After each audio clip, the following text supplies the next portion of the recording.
할렐루야, 반갑습니다 여러분. 어제 눈이 오기는 했지만 절기상으로는 벌써 입춘도 지나고 내일이면 얼음이 녹아서 눈이 된다는 우수를 앞두고 있습니다. 자연의 계절에서 겨울을 밀어내는 것은 봄이지만 인생의 계절에서 겨울을 밀어내는 것은 사랑이라고 합니다. 이 시간 우리 사랑하는 마음을 가득 담아서 함께 예배드리시는 우리 양옆에 있는 분들에게 이렇게 한번 축복하며 인사하면 좋겠습니다. 좋은 일이 있을 겁니다. 이렇게 인사합시다. 좋은 일이 있을 겁니다. 좋은 일이 있을 겁니다.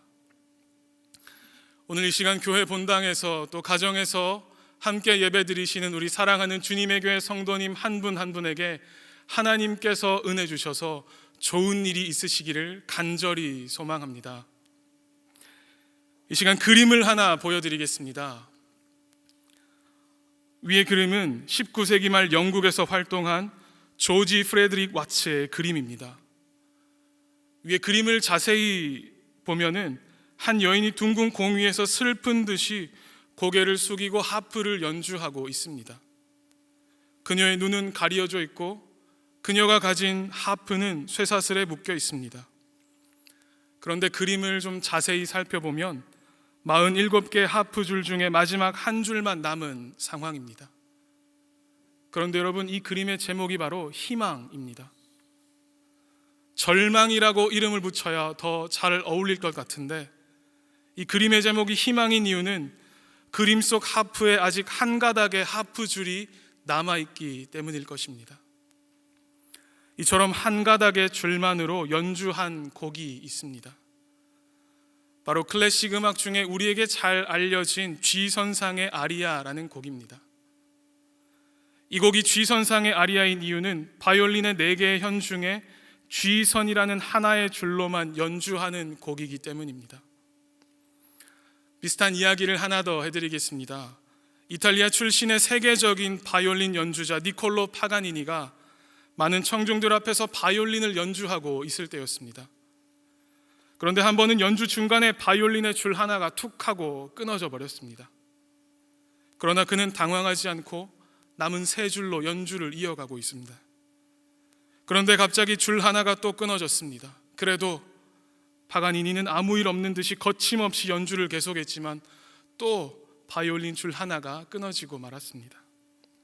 그때 파가니니는 잠시 멈칫거리더니 그의 유명한 스트라디바리우스 바이올린을 높이 들고 한 줄과 파가니니라고 말하고는 남은 한 줄의 바이올린으로 연주를 끝까지 잘 마쳤습니다.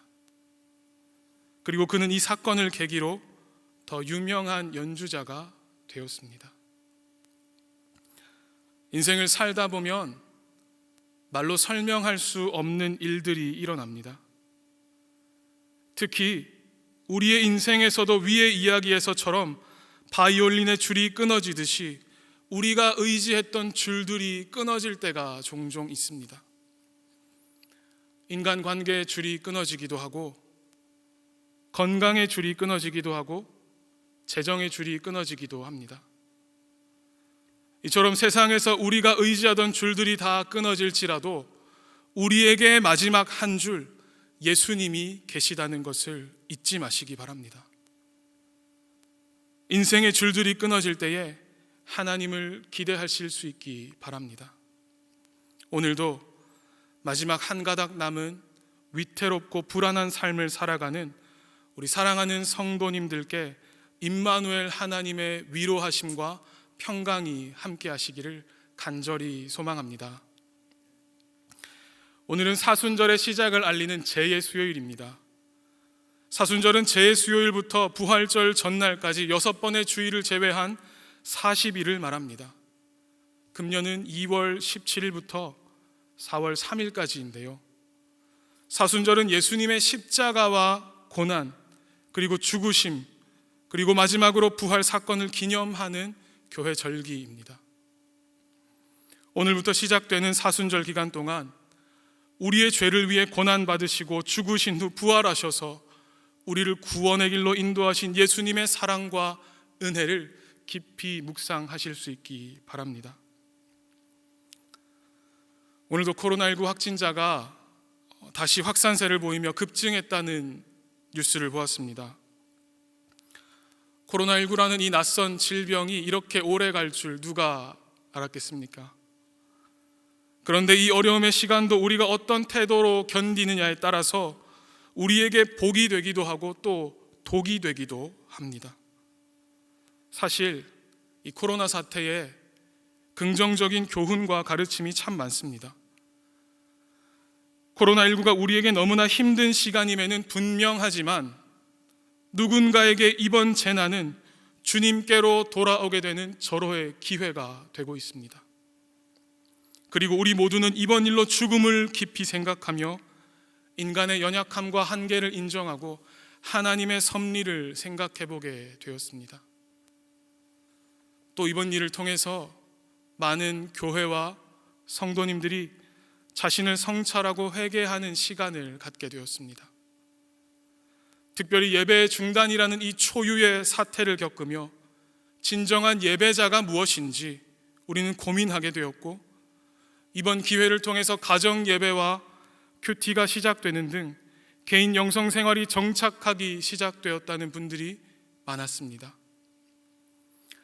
코로나19로 인해서 의존적이었던 신앙이 성장할 수 있게 된 계기가 된 것입니다. 그리고 무엇보다 중요한 것은 평범했던 일상의 축복과 행복을 발견하게 된 것이 바로 코로나19가 우리에게 가져다 준 중요한 가르침일 것입니다.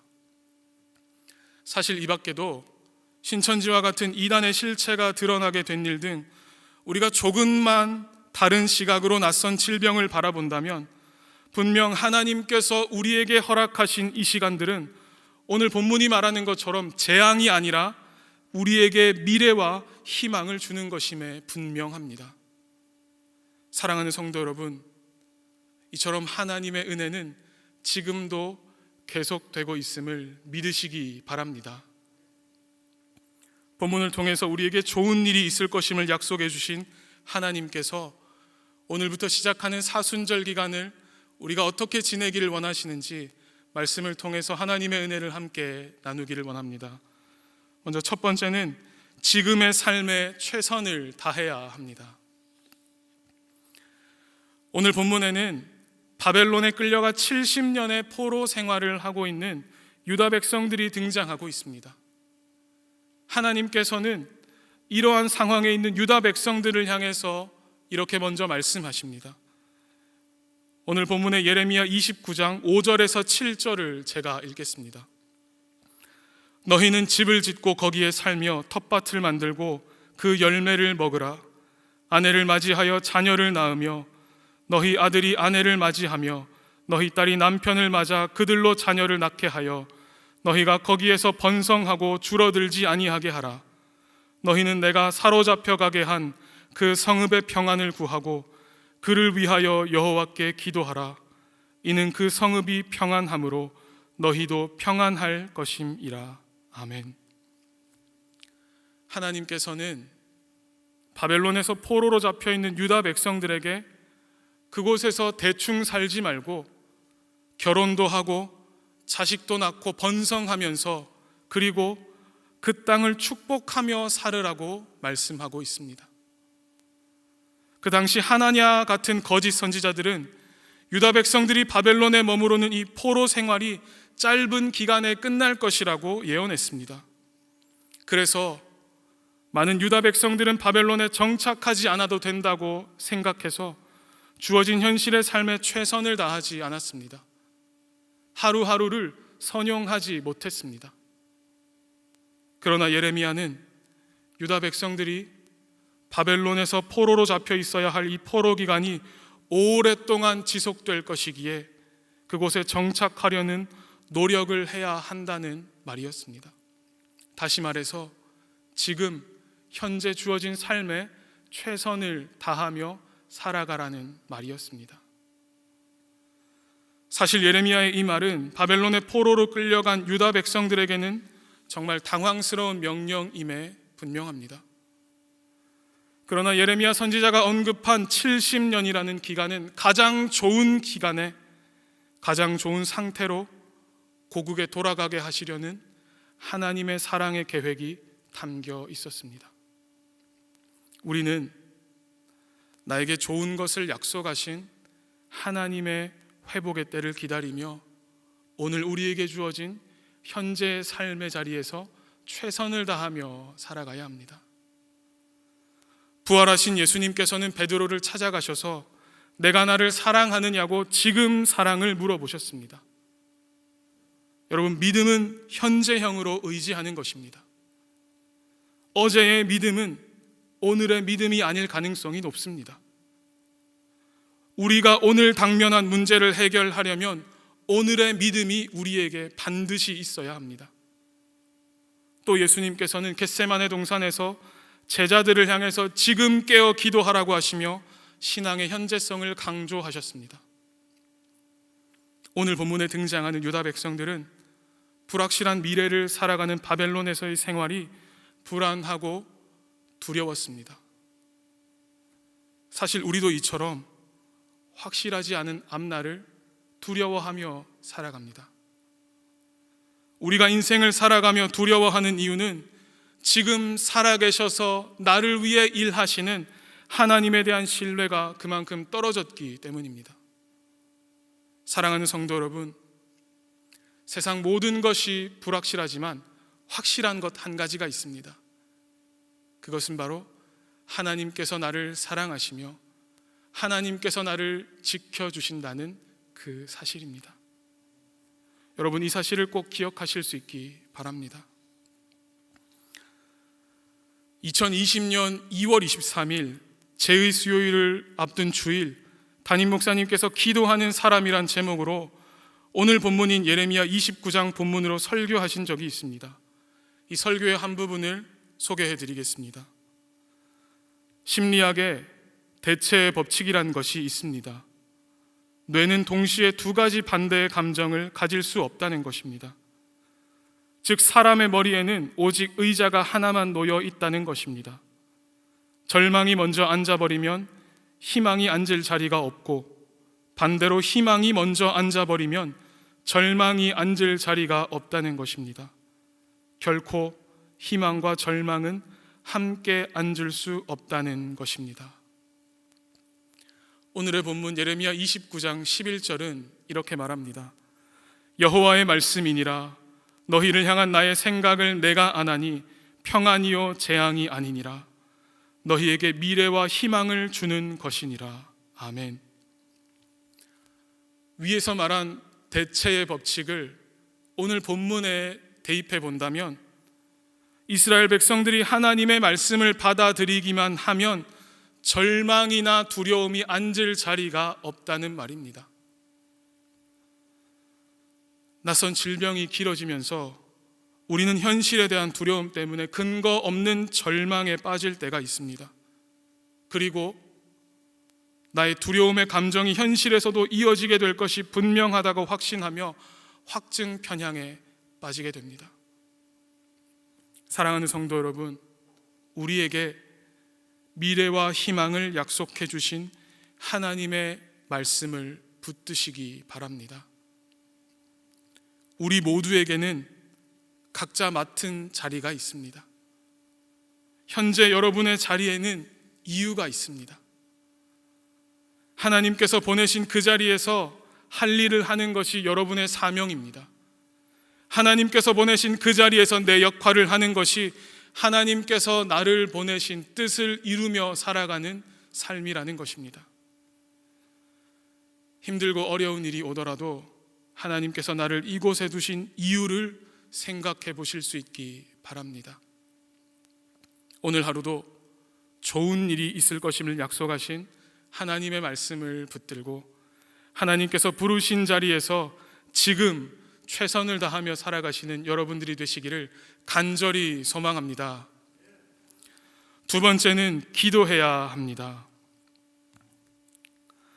이규현 목사님이 쓰신 견뎌낼 힘, 이겨낼 은혜라는 책의 한 부분을 소개해 드리겠습니다. 아이들은 자랄 때 성장통을 겪습니다.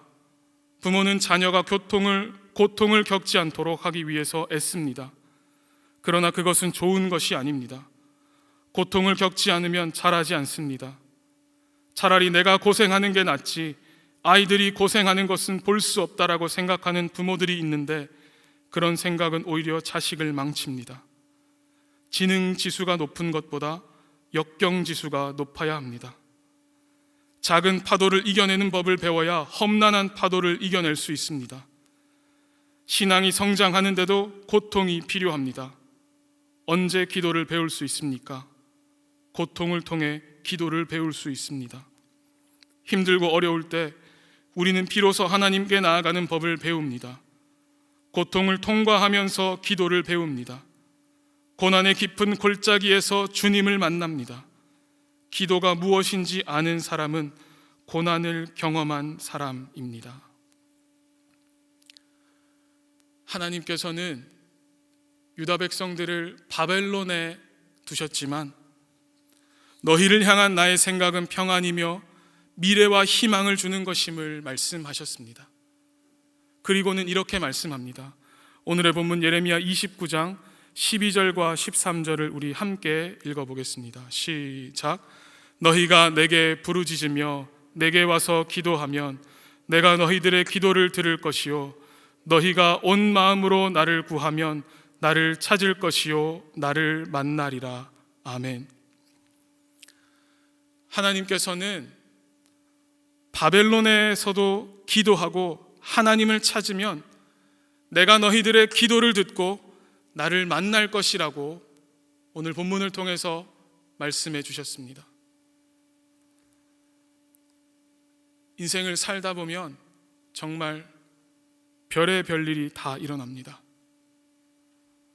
이처럼 우리의 인생은 위기의 연속입니다. 그런데 이 어려운 인생의 위기를 이기는 길이 있습니다. 바로 기도하는 것입니다. 특별히 오늘의 본문을 후대에 다니엘이 읽게 됩니다. 다니엘은 바벨론에서 70년이 차면 내가 너희를 돌아보고 이곳으로 돌아오게 할 것이라는 예레미야서의 말씀을 발견하고 깜짝 놀랐습니다. 왜냐하면 바로 그 회복을 약속하신 70년이 가까이 왔기 때문이었습니다. 아마 예레미야의 예언을 평범한 사람이 발견했다면 남은 날들을 손 놓고 기다렸을지 모르겠지만 다니엘은 좀 달랐습니다. 다니엘은 하나님께서 약속하셨기에 남은 기간을 기도로 채웠습니다. 다니엘은 하나님의 계획이 실패할까 봐 불안해서 기도한 것이 아니었습니다. 다니엘은 하나님께서 왜 바벨론 포로의 기간을 70년이나 주셨는지 깨달았기에 민족의 잘못을 철저하게 회개하면서 회복을 위해서 간절히 기도했습니다. 인생지사 세용지마라는 말이 있습니다.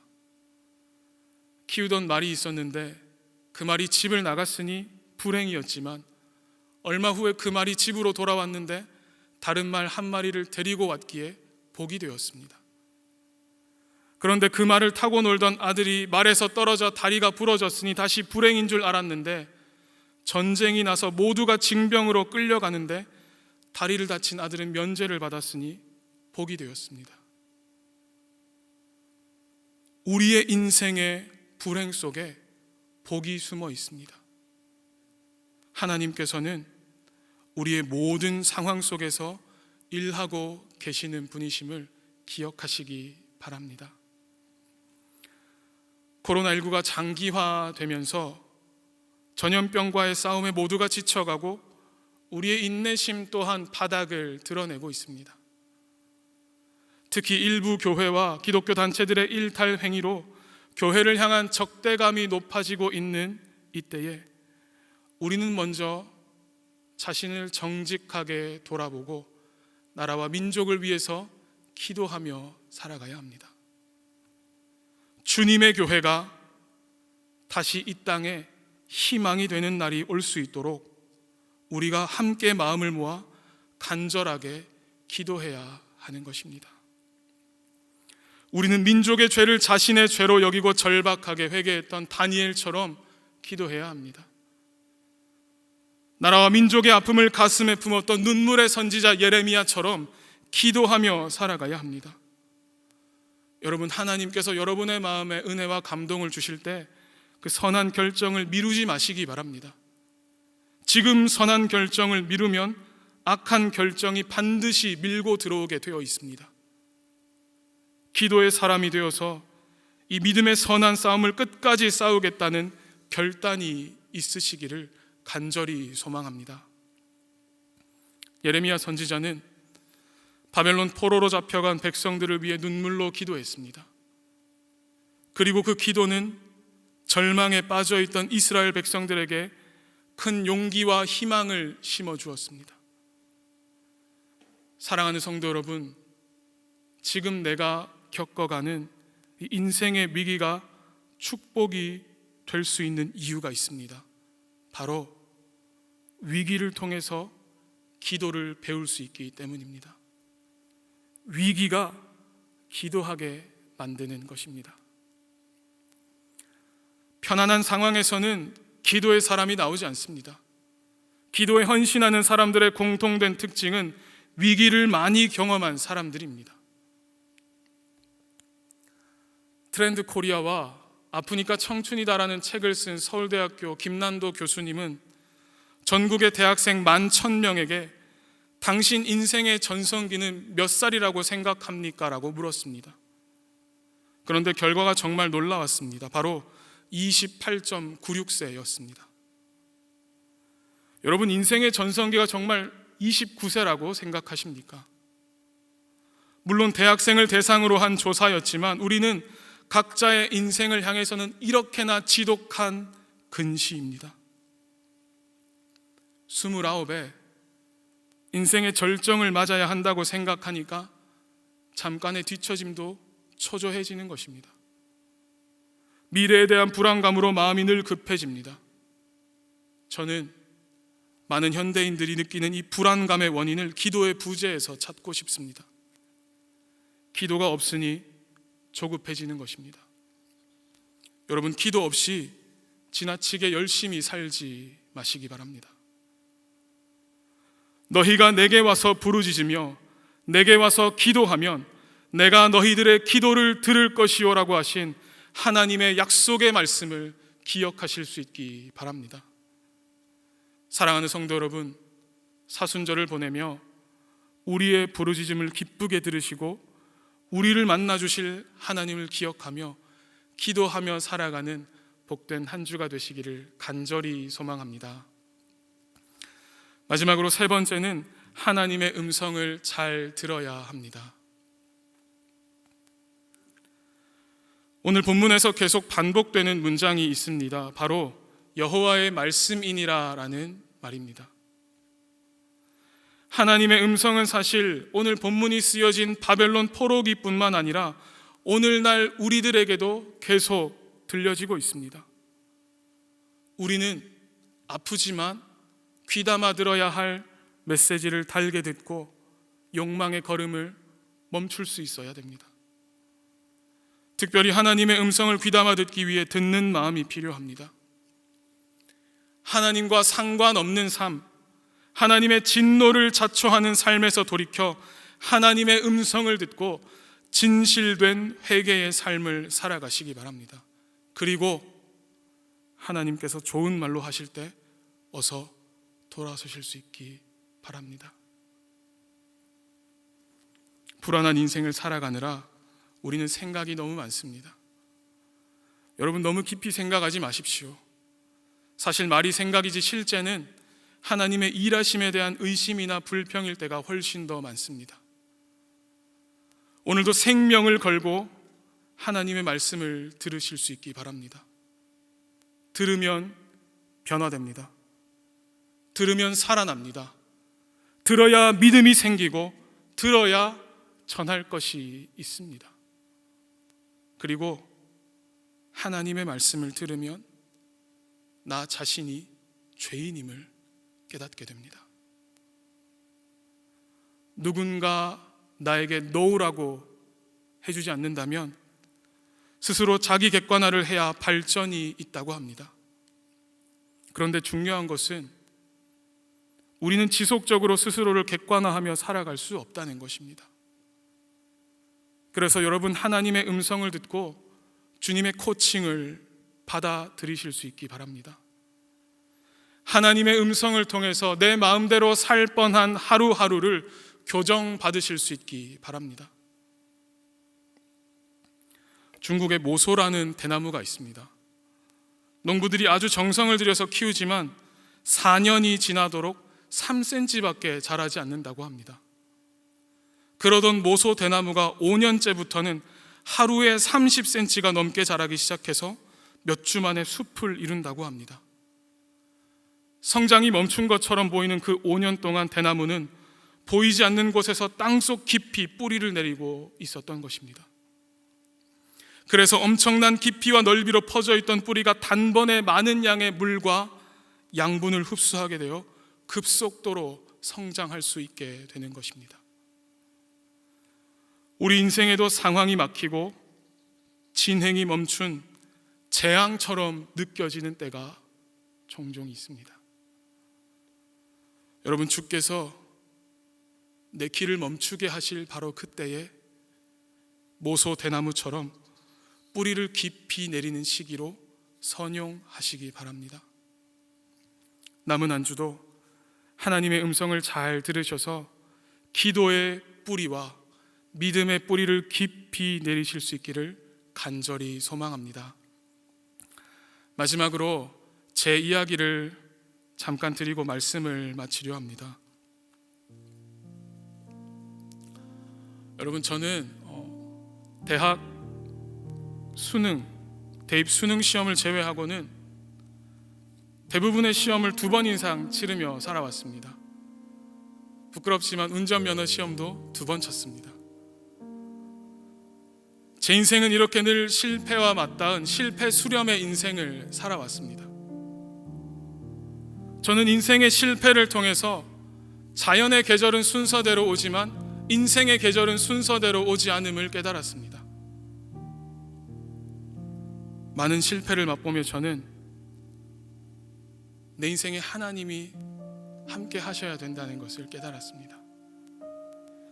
나의 힘만으로는 내 인생을 살아갈 수가 없기에 하나님께서 내 인생을 열어주실 때까지 인내하며 기다려야 한다는 것을 저는 배웠습니다. 사랑하는 성도 여러분, 우리에게 좋은 일이 있을 것임을 말씀해 주신 하나님의 약속의 말씀을 붙들고 여러분이 어려움의 때를 잘 견뎌내시기 바랍니다. 바벨론 포로 생활은 이스라엘 백성들의 죄악에서 비롯된 심판이었지만 하나님께서는 그들을 고통과 절망에 빠져 있도록 내버려 두지 않으셨습니다. 남은 한 주 여러분의 삶의 자리에서 지금 최선을 다하며 살아가십시오. 그리고 겸손하게 하나님께 기도하실 수 있기 바랍니다. 기도를 통해서 하나님의 음성을 잘 들어가실 수 있기 바랍니다. 이렇게 살아가기를 결단하는 여러분들에게 하나님께서 말씀대로 살 힘과 주의 방법대로 살 지혜를 주시기를 간절히 소망합니다.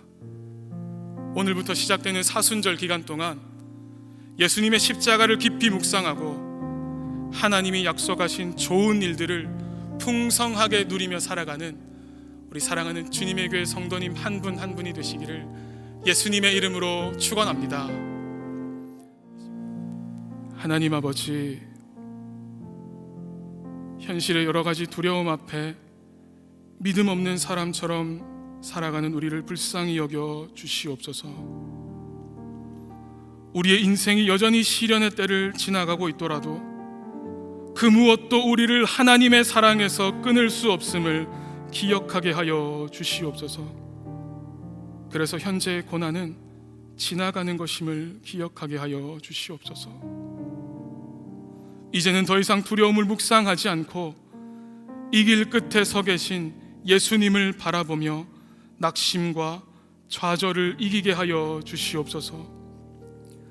특별히 사순절을 시작하며 예수님의 고난에 동참하고 믿음의 선한 싸움을 끝까지 싸워보겠다는 결단이 있게 하여 주시옵소서. 오늘도 좋은 일이 있을 것임을 말씀해 주신 하나님의 약속을 기억하며 들려주신 하나님의 명령에 순종할 용기와 확고한 믿음을 주시옵소서. 주님의 교회와 우리 자신이 다시 이 땅의 희망이 되는 날을 소망하오니 이 어려움의 상황을 믿음으로 잘 인내하고 새로운 봄을 주실 하나님을 기다리게 하여 주시옵소서. 특별히 경제적인 어려움과 과도한 비판에 눌려있는 우리 사랑하는 성도님을 찾아가서 위로하여 주시고 용기를 허락하여 주시옵소서. 감사드리며 모든 말씀 예수님의 이름으로 기도합니다. 아멘.